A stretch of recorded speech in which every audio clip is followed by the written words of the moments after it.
Buenas tardes, jóvenes.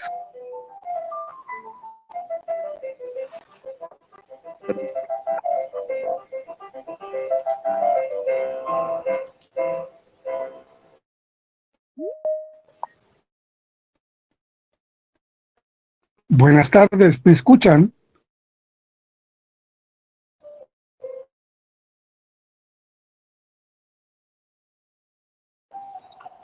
Sí, ingeniero. Buenas tardes. ¿Qué hay? Buenas tardes. Buenas tardes.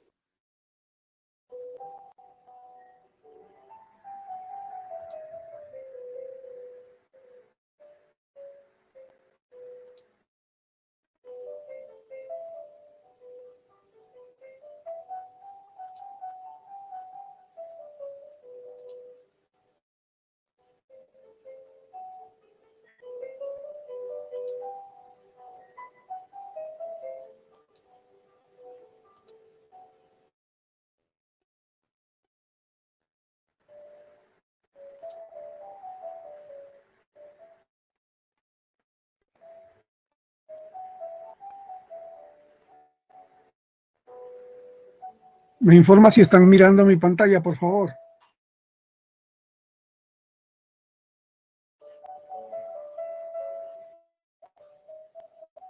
Sí se mira, ingeniero. Listo, entonces vamos a comenzar. Creo que antes de salir a este receso, alcanzamos a mirar algo referente a lo que es los muros de diafragma o los muros de cortante para edificaciones en madera. Si estoy en lo cierto.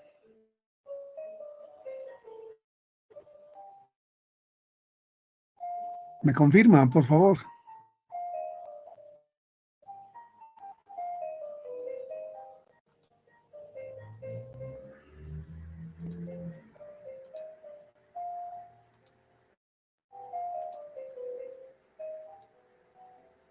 Bueno, entonces, el asunto es que cuando vamos a hacer edificios, entre comillas, porque la norma nuestra permite solamente hasta 2 pisos para zonas de riesgo sísmico alto y 3 o 4 y así para riesgo sísmico intermedio, y creo que se puede llegar hasta 4 o 5 pisos en riesgo de sísmico bajo. Lo cierto del caso es que los elementos estructurales que van a trabajar en una edificación de madera son este tipo de muros, como el que estamos mirando allí en este esquema. Tal vez este no es muy claro, veamos otro. Aquí están todas las partes que constituyen un muro diafragma.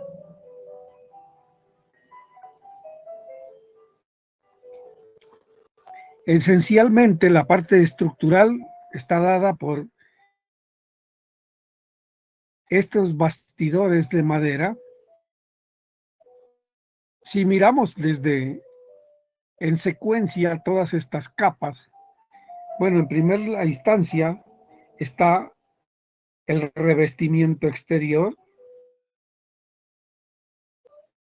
que puede ser una lámina de enchape o de impermeabilizante o algo por el estilo. Lo que realmente comienza a trabajar como elemento estructural es el tablero que viene clavado o atornillado al bastidor, que es propiamente la estructura del muro.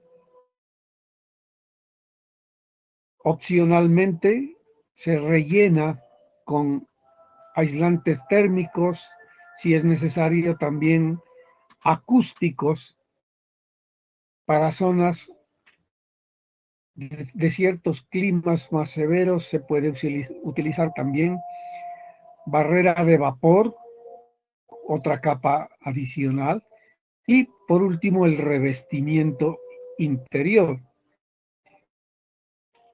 Les decía que realmente lo que trabaja aquí es el bastidor y los tableros, que normalmente se hacen de OSB, que ya sabemos nosotros son virutas orientadas, tableros de virutas orientadas con las iniciales en inglés, se conoce como OSB. Estos son los tableros con los cuales se cubre esa estructura y que sirven como elemento estructural rigidizador. Y este es ya nuestro muro, tal como va a trabajar puesto en la obra. Las partes principales que constituyen, las vemos aquí más claramente. Estos elementos verticales se denominan pie derechos, abreviadamente PPDD. En la parte superior hay un elemento horizontal que sirve como de viga y por eso recibe el nombre de solera superior, y abajo igualmente hay otra viga que se llama solera inferior, y aquí están los pies derechos de borde, en este caso del lado derecho y en este caso de acá el lado izquierdo. Es necesario resaltar que para que estos muros trabajen deben necesariamente estar anclados al piso.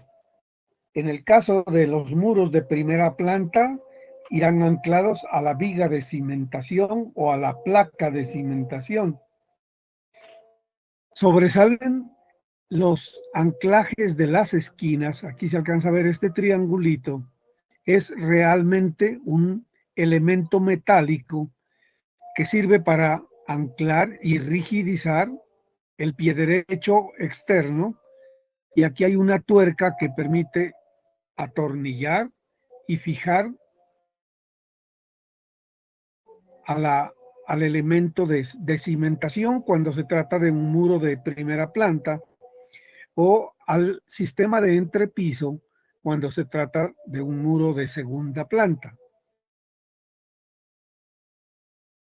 Nuestra norma no permite que trabajemos como elemento estructural un muro que tenga vacíos, bien sea para ventanas o para puertas. La norma nos permite, obviamente, pero entonces fragmentarlo o dividir como si fueran dos muros por separado, en los cuales no forma parte estructural lo que queda, el pedacito que queda en la parte inferior de la ventana y en la parte del dintel.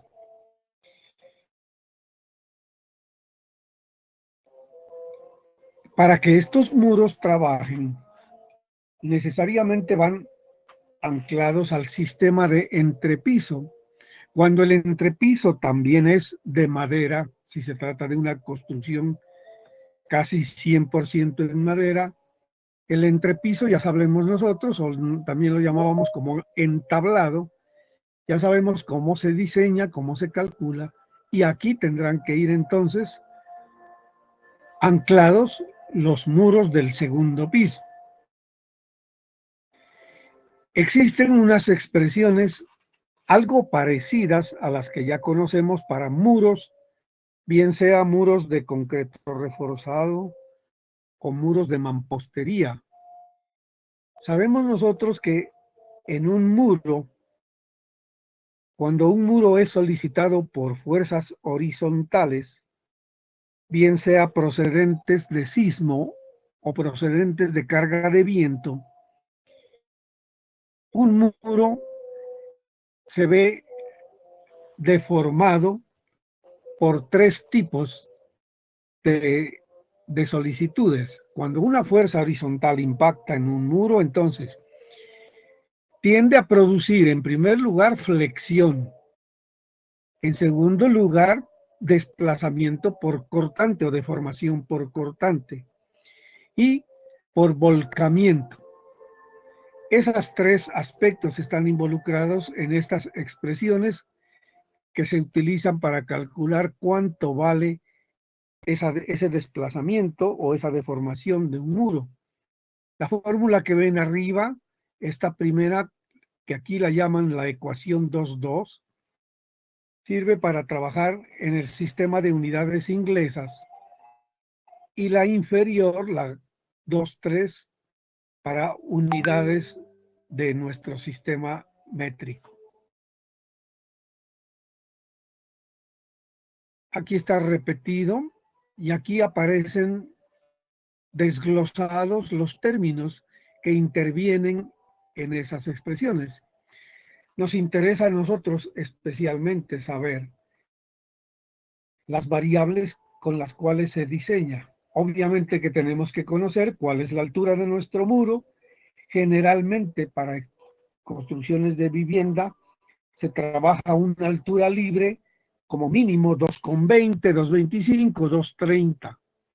En zonas de climas muy cálidos es posible que se trabaje un poco más alto para que haya más volumen de aire que refresque en el ambiente. La longitud del muro o largo del muro, la otra variable más importante que interviene aquí. Estas en conjunto con el área en la cual está incluido obviamente el espesor del muro, nos determinan la geometría. Es decir, aquí están interviniendo largo, ancho, alto. Desde luego que también tiene que intervenir el módulo de elasticidad del material.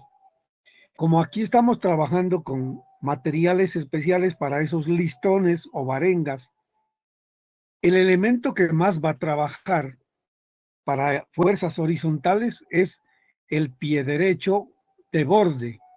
Por eso se trabaja con el módulo de elasticidad de la madera con la cual se fabrique ese pie derecho de borde. Para esa fórmula debe estar expresado en kilonewtons metro cuadrado. Esta AX es el área transversal de los bordes de un extremo del muro. Es decir, aquí está incluido el elemento de borde, pie derecho, que dependiendo de qué tan grande sea la edificación, es posible que no sea suficiente con un solo pie derecho, sino que haya que acoplar dos o más, y por eso se considera este como integrante de la expresión de la flexión, de la deformación producida por el efecto flector que produzca la carga horizontal. Esta B minúscula precisamente es la fuerza cortante por unidad de longitud que actúa en el muro. Es decir, es la fuerza cortante B dividida entre L. ¿Por qué la dividimos entre L? Precisamente para que la fórmula así trabajada sirva para cualquier longitud de muro y no tengamos que aplicarla una por cada muro. Así como tenemos módulo de elasticidad E, se recordarán ustedes que también para cortante tenemos el módulo de rigidez o módulo de deformaciones por cortante, que en casi todos los libros se lo abrevia con la letra G. Y que existe también una forma de conocerlo en función del módulo de elasticidad E. Y delta es la deformación total vertical del anclaje producido de las fuerzas axiales generado por el momento volcán. Esta fórmula se emplea cuando se quiere conocer cuál es la deformación. Nuestro código permite, bueno, el inverso de esa expresión que vimos allí nos permite conocer lo que es la rigidez, que es la misma expresión, pero a la potencia -1, y que en las expresiones estructurales se conoce como abreviadamente como la letra K, rigidez del muro. En los muros de madera se incluye esta parte que obedece al volcamiento, por la sencilla razón de que cuando estos anclajes que van aquí los vemos, cuando un anclaje de estos falla, obviamente el muro es cuando el muro tiende a volcar. Esta expresión, por ejemplo, en muros de mampostería no se incluye, como tampoco se incluye en muros de concreto reforzado. Repito, se la incluye en muros de madera porque es aquí donde se puede dar, cuando falla el anclaje, se puede dar el volcamiento. Esto es lo que nos permite que nuestra norma simplifique para facilitar el trabajo. Se recordarán ustedes que leíamos que la norma sismo resistente colombiana tiene una forma abreviada de trabajar los muros en función únicamente de la longitud.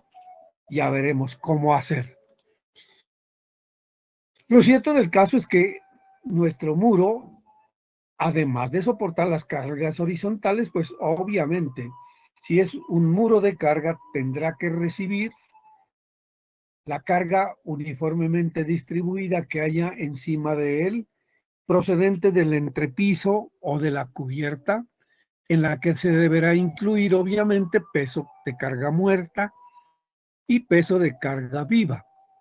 Con base en estas cargas se diseñan estos elementos pie derechos con las mismas expresiones que conocemos para calcular columnas.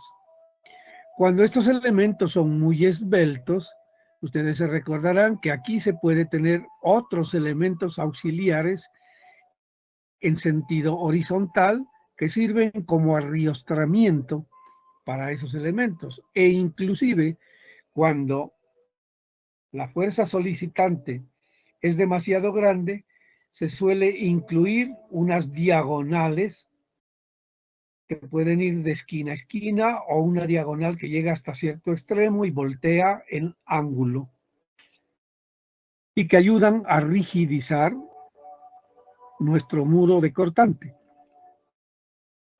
Aquí vemos el tablero que trabaja a fuerza cortante. Como reacción de esta fuerza cortante, obviamente abajo deberá haber una fuerza de igual magnitud y sentido contrario, y por esa razón veíamos en una de las imágenes que se necesitan aquí unos conectores. Estos de las esquinas son los anclajes que trabajan para flexión, pero además de eso necesitamos, aquí habrían otras tuerquitas, otros pernos que trabajan antideslizamiento, o sea, para evitar o para absorber esa fuerza cortante precisamente. Ahora bien, fruto de esta fuerza cortante que trata de hacer rotar, vienen las fuerzas equilibrantes que se manifiestan como una compresión máxima en una fibra de estos pie derechos y en el otro lado tensión, y se alternan según la carga sísmica llegue de izquierda a derecha o de derecha a izquierda en nuestra pantalla. Cuando se trata de dos o más pisos, pues el cortante que actúa en el piso superior, además de hacer su fuerza cortante, su fuerza de flexión, genera momento flector que ya dijimos se tendrá que equilibrar con compresión y tracción en los extremos opuestos. Y luego en el piso inferior viene otra fuerza cortante. Para el siguiente piso de abajo ya son las dos fuerzas cortantes las que actúan produciendo momento flector en el muro. El cortante ya es el cortante total de la suma de todas las fuerzas de los pisos. En repúblicas o en países como Chile, ellos permiten tranquilamente construir edificios de madera de 5 o 6 pisos. O sea que para ellos es común tener en cuenta ya no solamente estas dos fuerzas cortantes, sino las 4, 5 o 6 que procedan de cada entrepiso y de cada cubierta. Acá termina en la primera planta con la viga de cimentación, que es donde se va a anclar el muro para evitar su volcamiento. La parte que nos queda de interés para nosotros es, bueno, yo he tomado aquí un ejemplo muy sencillo, muy simétrico, en el que intervienen 1, 2, 3, 4, 5, 6, 7, 8, 9 muros en la dirección X y 1, 2, 3, 4, 5, 6, 7, 8 muros en la dirección Y. ¿Cómo obtener la fuerza cortante en cada piso? Se procede de igual manera que si usted fuera a hacer una edificación en concreto, bien sea para pórticos, bien sea para muros de concreto, o bien sea para mampostería. El cálculo de las fuerzas cortantes sísmicas es el mismo. Lo que nos interesa es que una vez que sepamos cuánto vale la fuerza cortante en el piso X, que como les digo, para nosotros, pues si estamos en zona de riesgo sísmico alto, va a ser o la carga sísmica en la cubierta, la carga sísmica en el entrepiso. Y una vez que tenemos esa carga sísmica, el paso siguiente es cómo distribuir esa carga sísmica a cada uno de los muros estructurales de cortante que vamos a poner, obviamente, en este caso, en madera. Para ello es que es necesario entonces conocer la rigidez de cada muro. Y ahí es que les decía, nuestra norma nos facilita que una vez que sepamos cuál es la carga que absorbe cada muro, no tengamos que entrar a diseñar pieza por pieza, como lo hacen en Chile, sino que comparemos la carga solicitante con la carga admisible que permite, según la tipología de muro que usted esté diseñando para colocar en cada uno de esos sitios. Entonces,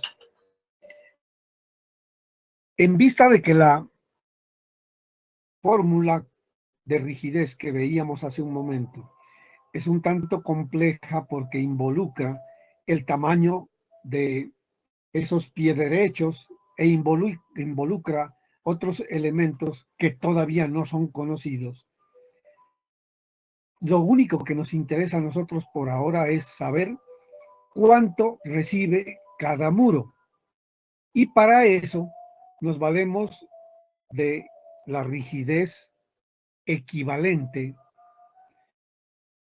que ya veremos. A ver, espérenme. Aquí está cómo obtener la carga para los pies derechos, asunto que no nos preocupa. Este es. Cuando veíamos muros en concreto o muros en mampostería, la rigidez lateral se calcula con esta expresión que es muy sencilla. Aquí está el módulo de elasticidad del material, el espesor del muro y la relación altura-longitud. Nosotros vamos a emplear esta misma expresión porque nos interesa conocer la rigidez relativa, no la rigidez absoluta real. Quiero que me entiendan muy claro esta parte. Esta fórmula la vamos a emplear solamente para hacer el reparto de cargas. Y para hacer ese reparto, no necesitamos trabajar con el módulo de elasticidad y el espesor real del muro. Ya vamos a ver por qué. Para repartir, nosotros tenemos que obtener la rigidez de cada muro y dividir entre la suma de las rigideces de todos los muros.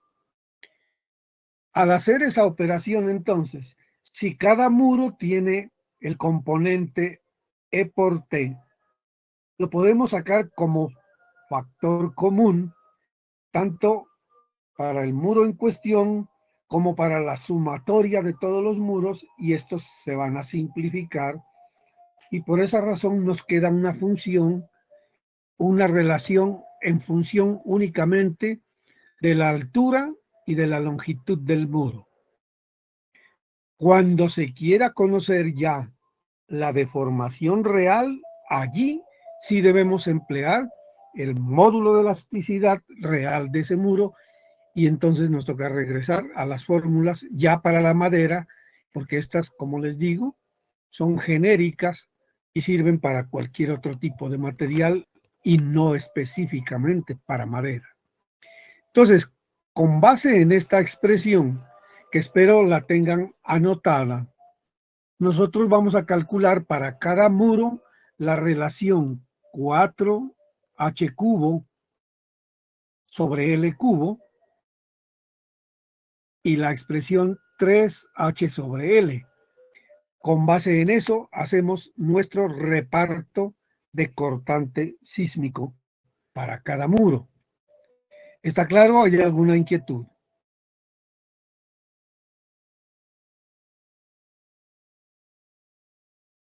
Entonces, el ejemplo que teníamos en la diapositiva, ¿me confirma si pasamos a la hoja Excel en pantalla? Sí, profe. Sí, pero Bueno, entonces, lo que vamos a hacer a continuación es precisamente obtener los factores de reparto para saber este cortante sísmico, bien sea en la dirección X o bien sea en la dirección Y, cómo se va a repartir para cada uno de estos muros. Previamente, para ganar tiempo, yo ya había hecho el listado de los muros en la dirección X, que están denominados desde M1 hasta M9,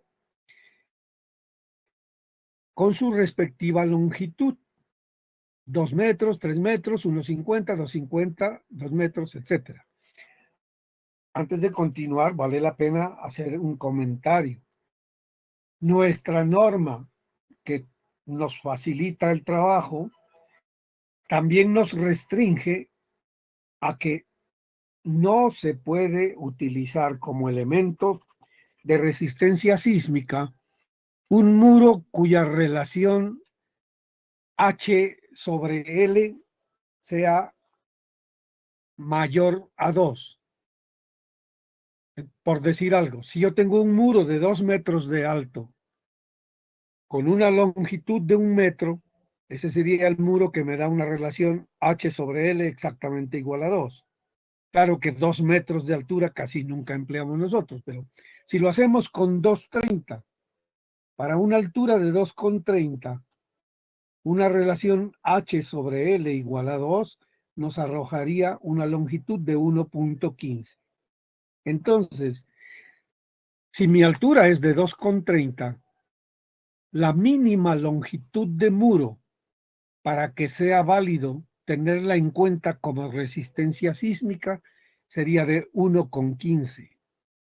Si el muro tiene menos, no quiere decir que usted no lo pueda construir, lo puede construir. Lo que no lo puede es incluir como elemento que forma parte del sistema de resistencia sísmica, porque un elemento con esa relación de esbeltez, pues se considera que es muy poco lo que aporta, y, y más bien lo que serían los elementos que más fácilmente entrarían a fallar si se les atribuye a ellos la carga sísmica. Ese era el comentario de por qué aquí tengo estas longitudes. De igual manera está el listado de muros en la dirección Y. Nuestro paso siguiente entonces es calcular ese factor de 4 multiplicado por H sobre L al cubo y el factor de 3 por H sobre L. De allí que sea mucho más práctico y mucho más fácil hacerlo en la hoja Excel. Entonces, como la altura es la misma para todos, la tenemos acá aparte. Lo mismo que el espesor T y el módulo de elasticidad si se quisiera trabajar con valores reales. Pero acuérdense que ahorita vemos, cuando ya hagamos el coeficiente de reparto, el por qué decimos que ese valor E por T se cancela. Entonces, vamos con el primer muro. Lo que hay que encontrar aquí es el producto de 4 por el valor de la altura 2,30 que está en esta casilla y que la vamos a fijar porque ese valor debe permanecer fijo para todos. A ver, aquí me falta un paréntesis, bueno, lo acabamos de hacer, dividido entre L sí es el valor que está aquí. Aquí donde les decía, me faltó el paréntesis después del 4, para poder elevar esta expresión al cubo. Allí está. Voy a agrandar un poquito, de pronto.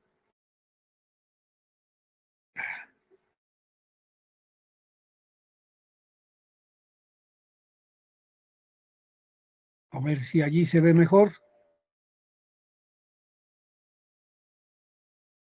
Bueno, entonces tenemos para el primer muro el resultado de 4 por H sobre L al cubo.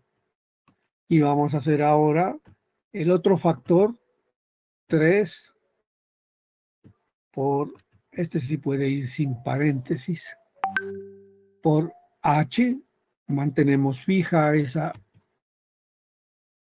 dividido L, que lo encontramos en esa casilla.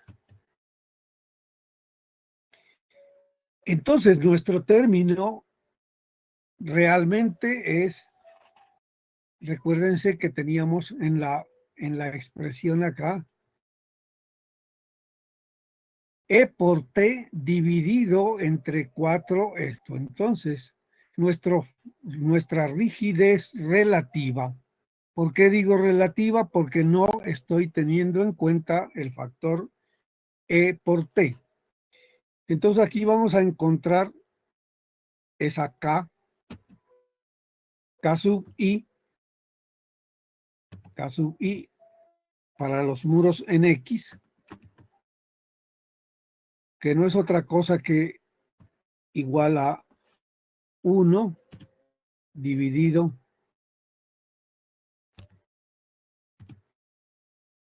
la suma de estos dos factores.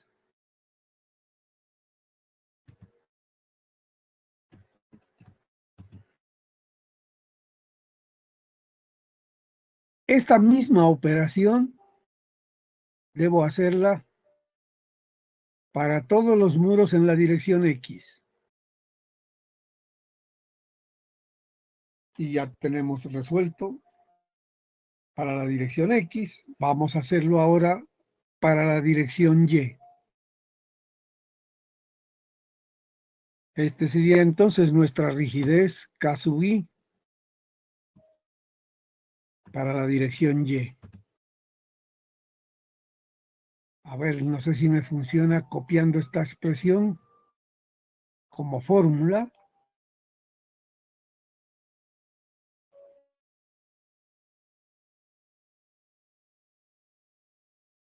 Lo mismo acá. Copiar. Pegamos como fórmula.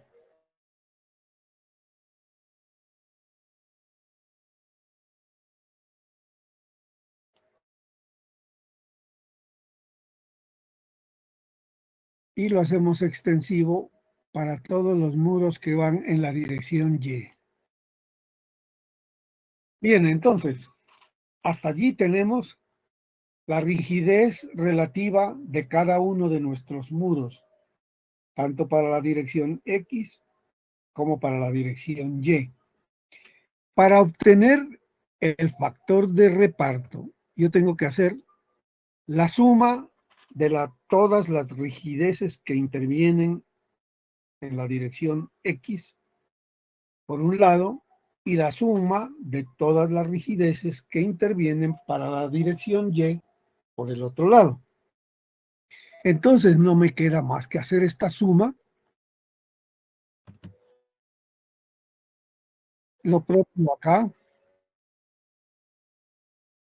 Esto es lo que entonces en las expresiones matemáticas viene con unas fórmulas intimidantes que dice sumatoria de las K sub I, no sé qué, bueno.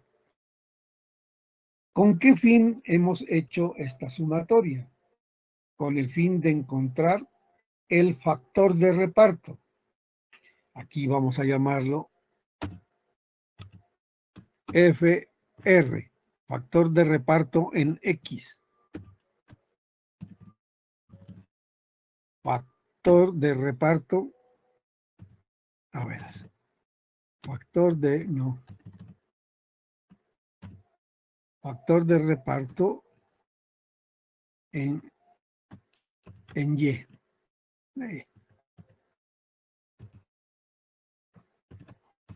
Bueno, no es nada más ni nada menos que tomar la rigidez de cada muro y dividir entre la suma de las rigideces de todos los muros para cada una de las direcciones. Por consiguiente, aquí es igual a este valor, que es la rigidez del primer muro, dividida entre la sumatoria, y este valor hay que mantenerlo fijo para que sirva para todos, y entonces ya nos da aquí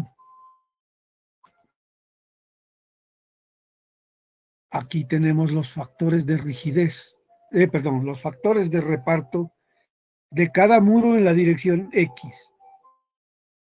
Lo mismo vamos a hacer ahora acá.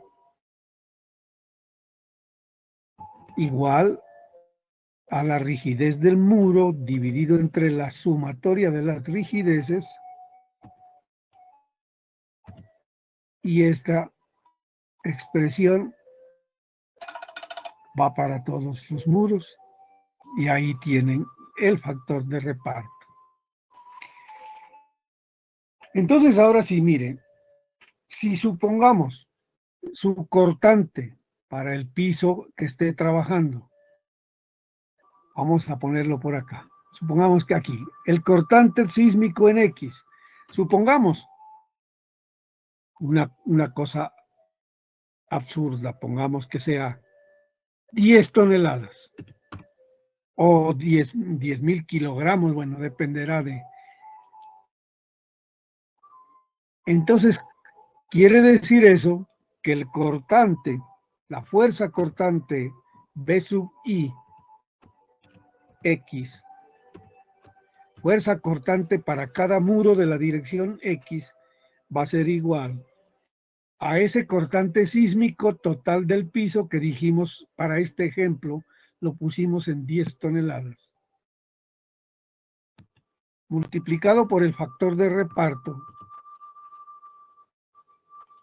Y esa expresión es la misma para todos. Entonces miren ustedes que si yo sumo aquí, obviamente voy a obtener el cortante total con el que hice el reparto de 10 toneladas. ¿Qué quiere decir esto? Que el muro 2 está recibiendo el 0.88 de 10, eso equivale a decir el 8.8% de la carga. El muro 2 está recibiendo el 20.6, el 8.8, el 4.4, el 14.4%, 4.4, el 20%, así sucesivamente. Pero en total tienen que sumar el 100% del cortante sísmico.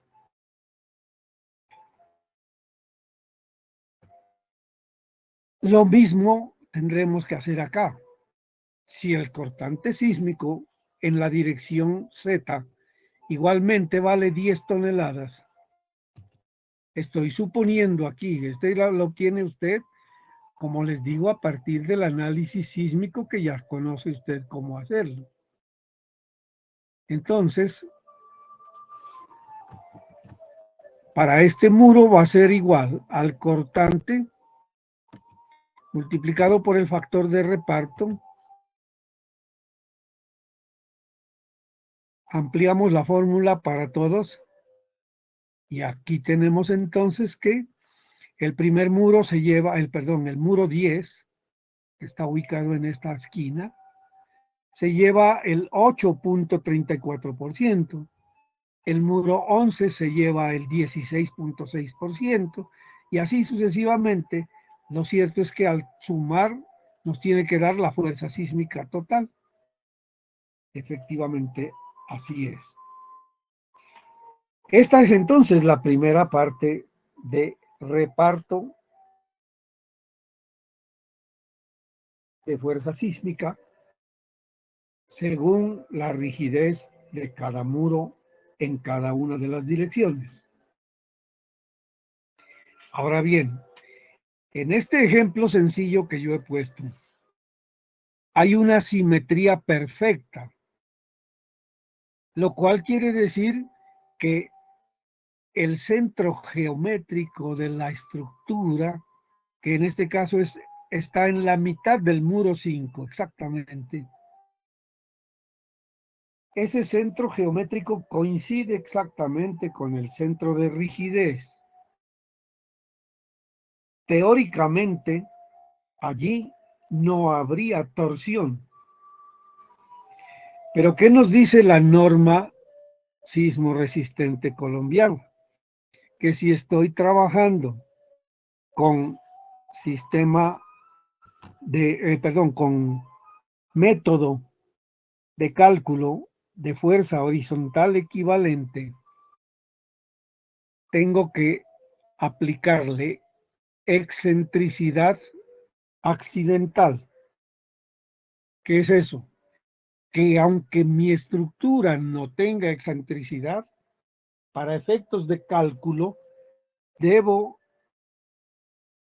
incluir como que si existiese una excentricidad. ¿Y cuánto vale esa excentricidad supuesta?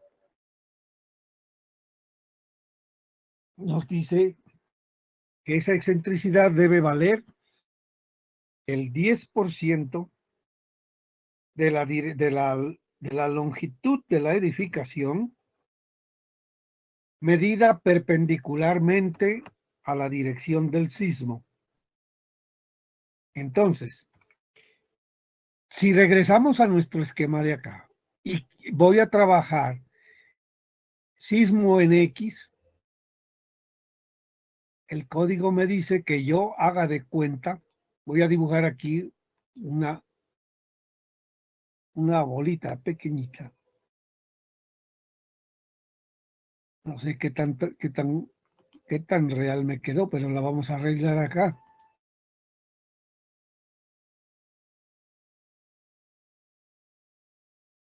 Digamos que está muy grande, pongámosla de 0,20 nomás allí. Y pongámosla en rojo.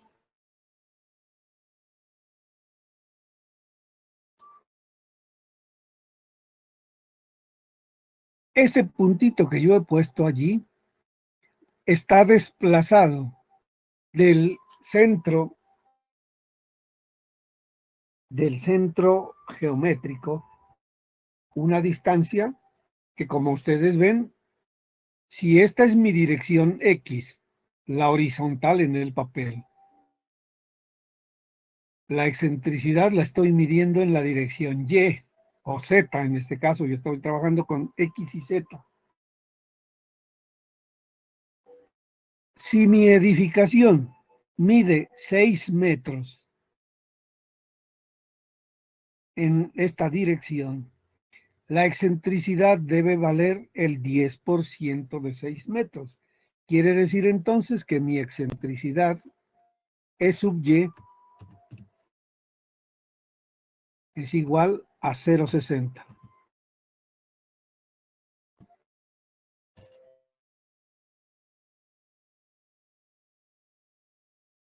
Entonces, esto es como si yo dijera que la carga sísmica llegó por esta línea, pero que el edificio va a responder con la reacción actuando por esta línea. Entonces se genera un torque. Ustedes saben por mecánica qué es un torque. Dos fuerzas de igual magnitud paralelas en sentido contrario, pero por ser paralelas están separadas una distancia. Y eso genera un momento de torsión. ¿Cuánto vale ese momento de torsión para el ejemplo que estamos trabajando aquí? Si la fuerza sísmica valía 10 toneladas, el momento torsor va a ser 10 toneladas por la excentricidad en Y, 0,6, querrá decir que hay una torsión de 6 toneladas metro.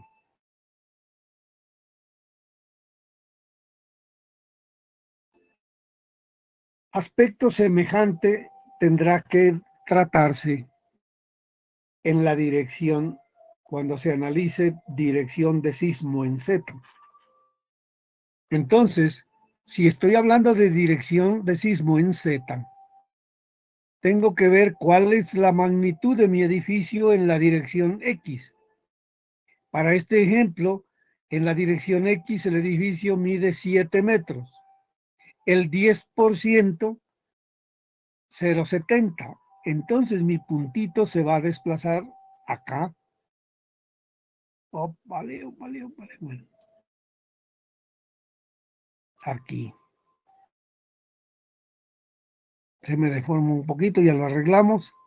A ver. Es 0,30 por 0,30, ya. Entonces, en la dirección Y ya teníamos una excentricidad de 0,60. Ahora en la dirección X hay una excentricidad que va a valer ¿cuánto? E sub X. ¿Cuántos jóvenes?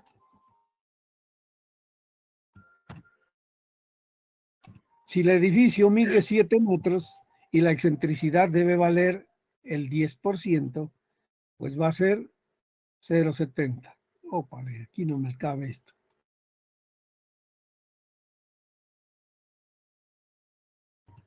Escribámoslo acá. Igual 0,70. Es decir, cuando el sismo actúa en la dirección Z, vamos a tener un momento torsor que vale la fuerza sísmica de 10 toneladas supuesta por la excentricidad 0,70, es decir, vamos a tener un momento torsor de 7 toneladas metro. ¿Quién recibe o quién se opone a esa torsión?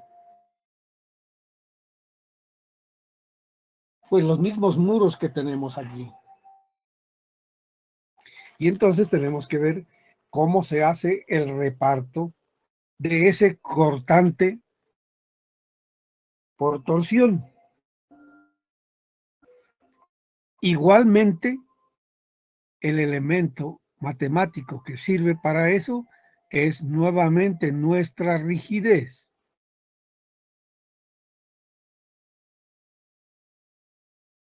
Pero antes de eso, yo quería regresar acá donde estábamos en nuestra norma. Ya hicimos el reparto de la fuerza sísmica, ¿no? Vamos acá y dice, cada muro de corte considerado por separado deberá ser capaz de resistir la carga lateral correspondiente a su área de influencia, a menos que se haga un análisis detallado de la distribución de fuerzas cortantes, considerando la flexibilidad de los diafragmas horizontales que es lo que hemos hecho nosotros. El diseño de los muros de corte depende fundamentalmente de las características del entramado y del revestimiento. Con fines prácticos, se basa en los resultados experimentales obtenidos al ensayar muros que puedan considerarse típicos. Se introduce entonces el concepto de longitud equivalente para convertir la longitud de un muro de características dadas a la equivalente de un muro de referencia que tiene una resistencia admisible al corte de 700 newtons por metro lineal. Entonces, ya sabemos que la resistencia típica del muro con el cual vamos a comparar nuestros muros es de 700 newtons por metro. La longitud equivalente se obtiene multiplicando la longitud real del muro por el coeficiente correspondiente de la tabla G731. Para muros diferentes a los de esta tabla pueden utilizarse los valores especificados en el Manual de Diseño para Maderas del Grupo Andino, capítulo 10, si es que están considerados en él. Entonces, veamos la tabla G731. La tabla G731 trae una gama de posibilidades dentro de las cuales nosotros nos podemos mover fácilmente. Entonces nos dice, si tengo un muro con pies derechos de 4 centímetros por 8 centímetros, cada 40 centímetros, clavados a las soleras de 4 centímetros y 8 centímetros, con clavos de 75 milímetros. Y el revestimiento es con tablas sin machimbrar, de 1 centímetro por 19 centímetros, clavadas a cada pie derecho con 2 clavos de 63 milímetros, el coeficiente vale 1. Es decir, aquí es el cambio tal por cual, como cambiar pesos por pesos. Entonces, si yo tengo un muro con estas características y mi muro mide 2 metros, para conocer cuál es la capacidad que tiene ese muro, tengo que multiplicar mi muro de 2 metros por el coeficiente de longitud equivalente 1, entonces me queda igual, 2 metros. Pero como yo sé que cada metro lineal de ese muro soporta 700 newtons, entonces ese muro está en capacidad de recibir 1400 newtons. ¿Listo? Esos 1400 newtons los comparo con el cortante que le tocó en la distribución y vemos si ese muro aguanta o no aguanta. A continuación tenemos otro tipo de muros, por ejemplo, dice, el mismo caso del muro anterior, pero con pies derechos cada 50 centímetros. Como este va más espaciado, obviamente ese muro va a resistir menos cortante. ¿Cómo me doy cuenta que es menos? Porque el coeficiente es 0,8. Si mi murito tenía 2 metros de largo, equivale a que tengo un muro de longitud equivalente de 8 por 2, 16, 1,60. O sea que la resistencia de ese muro es de 700 newtons por 1,60. Ese muro puedo decir que soporta 1120 newtons. Si sigo espaciando los pies derechos, pues cada vez voy a tener menos resistencia. Por eso aquí está para pies derechos cada 60, 0,67. En el muro tipo 4 viene lo mismo que leímos para el primer caso. Con los pies derechos regresamos nuevamente cada 40 centímetros. Pero acá hemos cambiado con revestimiento con tablas de 2 centímetros por 19 centímetros. Es decir, el revestimiento es más grande. Clavadas cada pie derecho con 2 clavos de 63 milímetros. Retomamos nuevamente el valor de 1. Pero si le ponemos en vez de 2 clavos, 3 clavos, ese muro va a soportar más y su longitud o su factor de conversión ya es un coeficiente de 1.4. Es decir, el muro que yo he tomado como ejemplo, si la longitud de mi muro tiene 2 metros, ese murito va a recibir 2 metros por 1.4 o 2.8 y por 700, ese murito puede soportar 1960 newtons.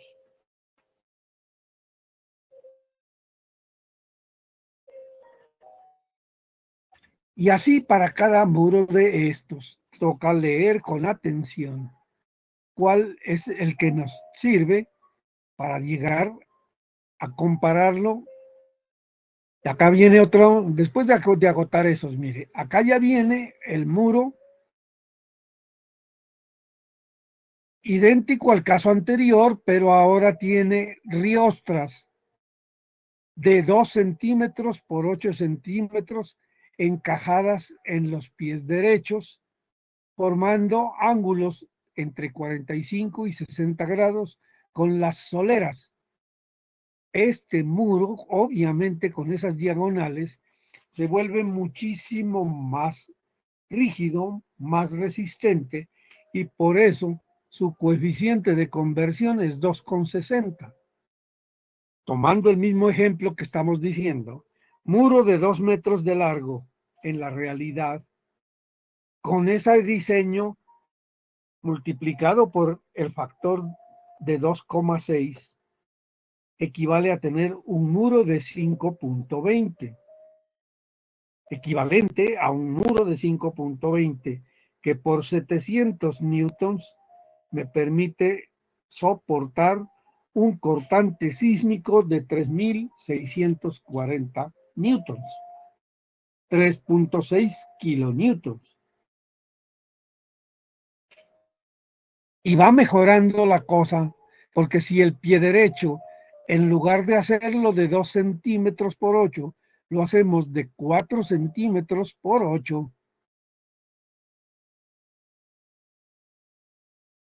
el entablado, bueno, sigue siendo de 2 centímetros por 19 centímetros, clavados a cada pie derecho con 2 clavos, etcétera. Mire ahora, el factor es 4.30.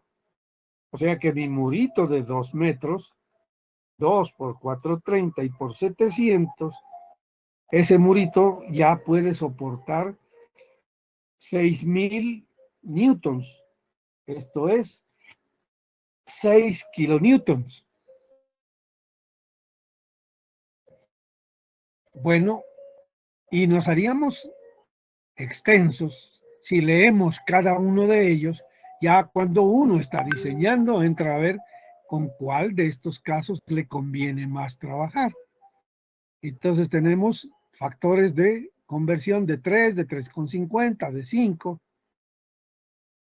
Y la cosa no termina allí, sigue por acá, vea, con otras opciones. O sea que si nosotros cumplimos con esas condiciones, nuestro diseño está hecho. Ahora bien,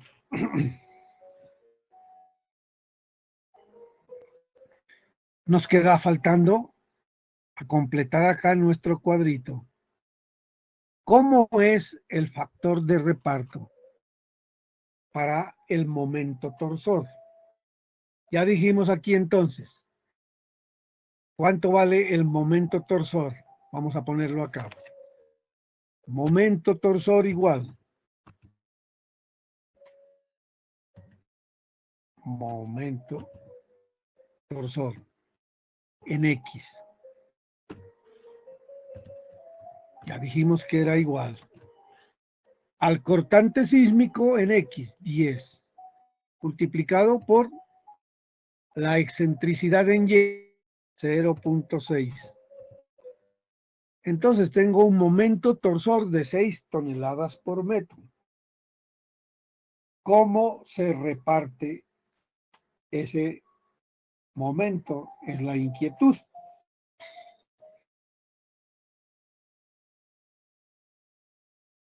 Entonces,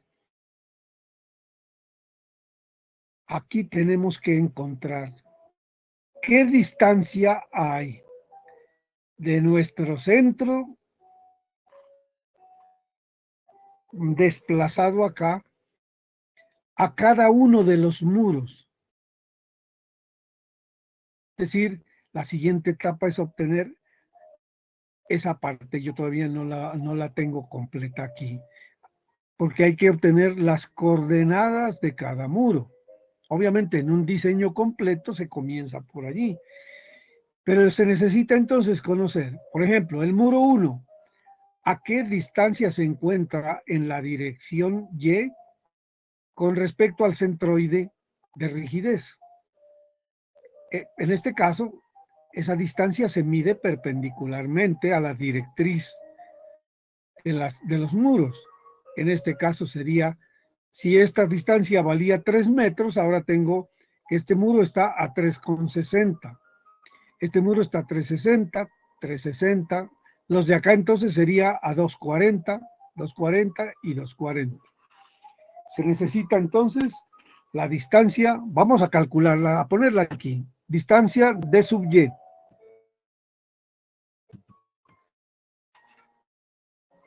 Dijimos que para el muro 1 esa distancia era 360, asumiendo,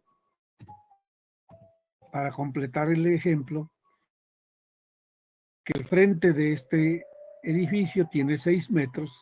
Entonces, para los muros 1, 2 y 3, la distancia al centro es 360. Para los muros 4, 5 y 6, la distancia es 0,60.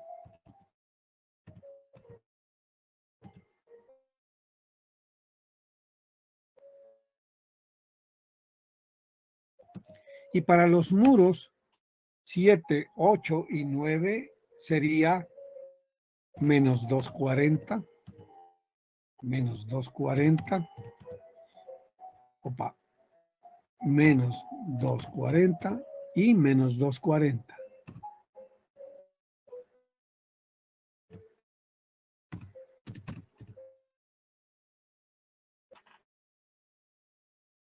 Asimismo, hay que encontrar a qué distancia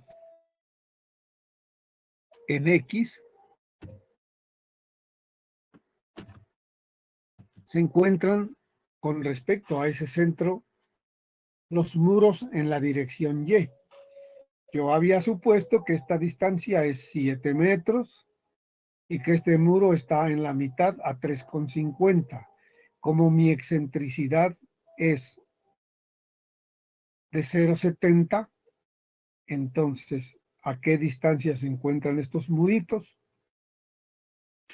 Sería, a ver, yo hice aquí, lo lógico es hacerlo, vamos a poner aquí. La coordenada del centroide ahora es 370, ¿no es cierto? No, 350 más 0,70. ¿Cuánto da eso? 420. 350 más 0.70. 420. Entonces lo que hacemos es a la coordenada centroidal le restamos la coordenada del muro. Así ahorita lo corregimos para el otro. Entonces tenemos 420 menos 0 para el muro 10 y para el muro 13 y para el muro 15. Aquí. Para el muro 10, 420.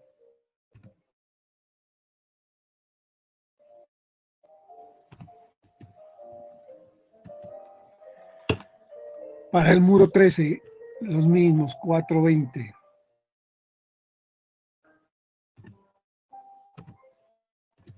Y para el muro 15, 420. Para el muro 11 y para el muro 16 serían 420 menos 350, 070. Para este es para, no, este es para el muro 11, perdón. Sí es ese, 070. Y para el muro 16, 070. Para el muro, vamos más arriba, 12, 14 y 17. La coordenada del muro es 7 metros. 7 metros menos, es decir, la coordenada del centroide, 420, menos la coordenada del muro, 7 metros, nos da 420 menos 7 metros, menos 2,60. Menos 2,60 menos 260 y menos 260.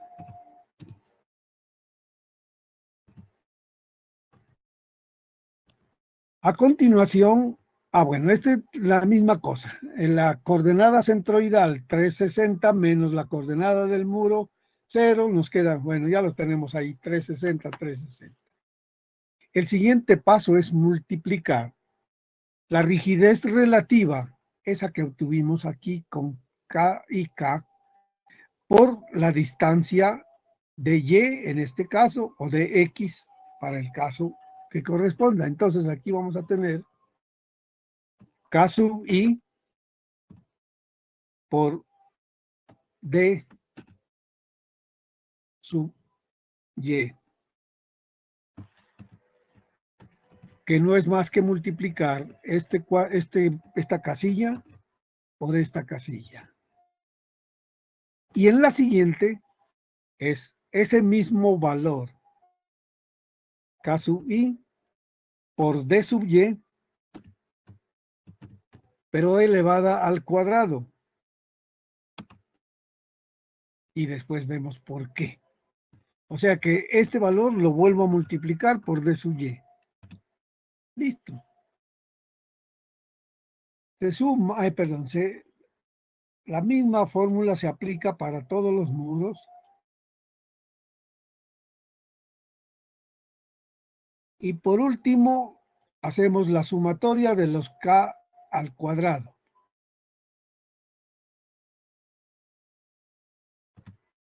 Listo.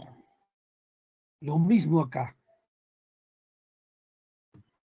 Igual a la rigidez relativa. Y así multiplique por el número que era, ¿no? Por la distancia. Y aquí, este mismo por la distancia nuevamente, al cuadrado. Y se multiplica y se suma para todos.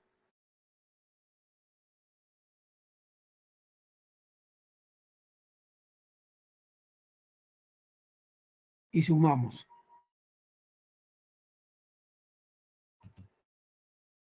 Con estos números obtenemos el coeficiente de reparto, pero del momento torsor. Cuando nosotros repartimos ese momento torsor, que ya lo tenemos por allí calculado,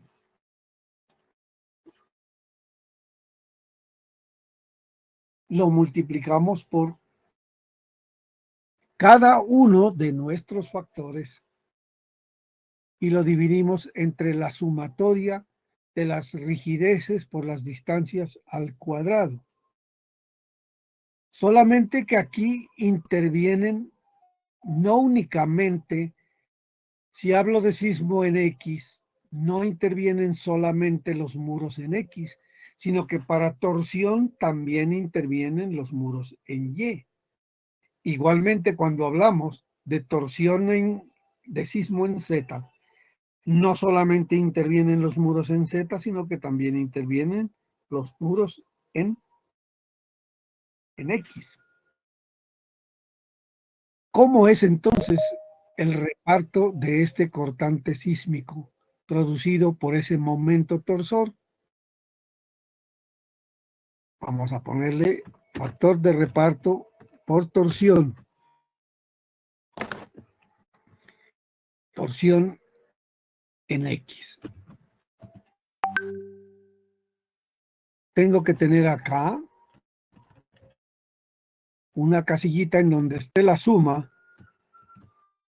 de las rigideces por los X al cuadrado más las rigideces por los Y cuadrado, que sería este valor, 15.69.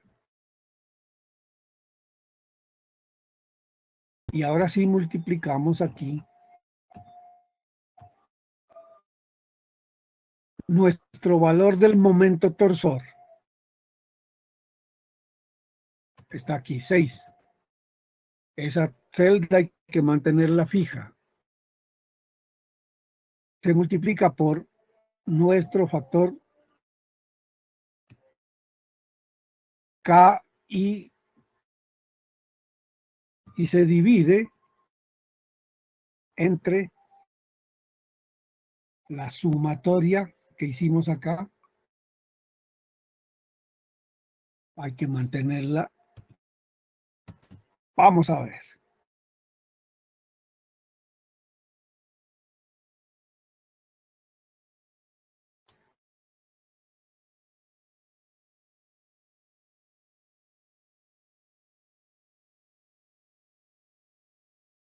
Copiamos acá y pegamos como función.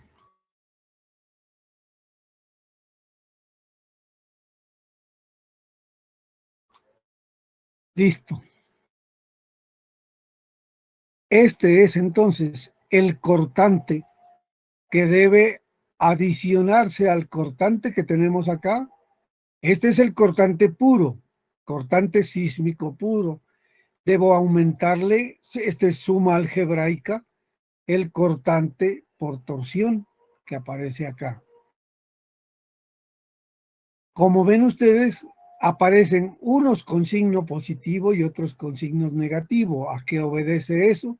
Pues a que cuando se produce la torsión, este muro se opone con una fuerza que va en el sentido positivo de la X. En cambio que la de acá, con una fuerza que va en sentido contrario. Lo mismo sucede haciendo el reparto cuando saquemos acá para el momento torsor en Y. El momento torsor en Y lo podemos calcular también acá. No era sino las mismas 10 toneladas, pero multiplicadas por 0.7, que era la excentricidad en X. Hacemos el reparto y entonces ahora sí encontramos nuestro momento total para sismo en X, para sismo en Y.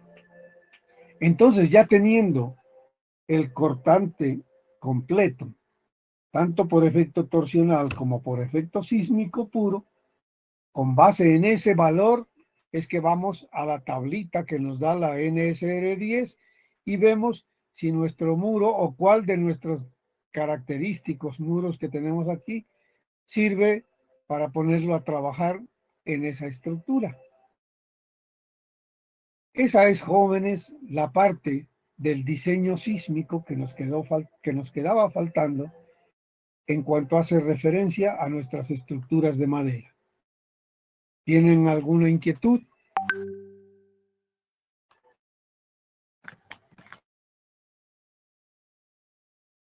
Jóvenes.